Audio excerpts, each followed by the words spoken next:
We commemorate the Holocaust with Holocaust Memorial Day, first and foremost because it's a way of remembering a terrible crime that was committed against humanity.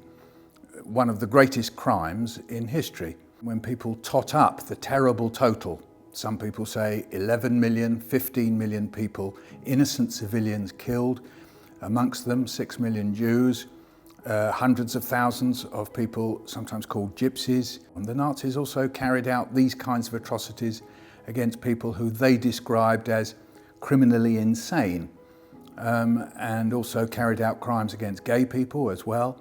The second main reason why we have Holocaust Memorial Day is because we're trying to say to ourselves, never again. So let's make a big leap. Let's look at the refugees trying to cross the English Channel. So what are people saying about these? They say that they shouldn't and that some of them are criminals. But it's as if they're saying that somehow or other these people are inferior. If you were really totally concerned about those people's lives, like the terrible tragedy of those people drowning, you would say, well, get better boats for them. And then you discover most of them are fleeing from war zones. And then you find out also that in actual fact, Western governments have been involved in these war zones in one form or another. And so some of these people are fleeing as a consequence of things that we've done. I say we, I mean Western powers have done. And partly one of the reasons for it is because of this hierarchy of race. I wrote a book called The Missing. It says the true story of my family in World War II. And this book started out by really me thinking about something that my dad said. When I was a boy, my dad would say, I had two French uncles. They were there at the beginning of the war and they weren't there at the end. So my book is in a way a detective story as to how it was I found out about them. And I'll cut to the chase. They were tragically picked up in France, one arrested by French police, one by the Nazis.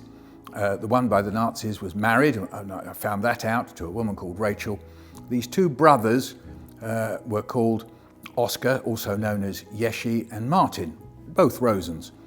And they were deported to Auschwitz, where they died.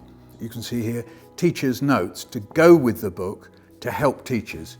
And so there's a whole set of workshop ideas breaking the book down into different sections and showing how you can work with this book. They're actually inviting the children to try to understand some of the things that I'm talking about, but also to relate it in some way or another to their own family lives and to doing research for themselves. And also, of course, in this particular case, you might be sending children home to do some research, perhaps even bringing parents into the school to talk about things. So if you were doing a lead up to Holocaust Memorial Day, it may be that there's some people with some kind of knowledge of something to do with the Holocaust, whether that's because they're Jewish or whether because Granddad was in Germany, maybe at the end of the war, or great-granddad, or maybe there's some kind of way in that makes it just a bit more immediate.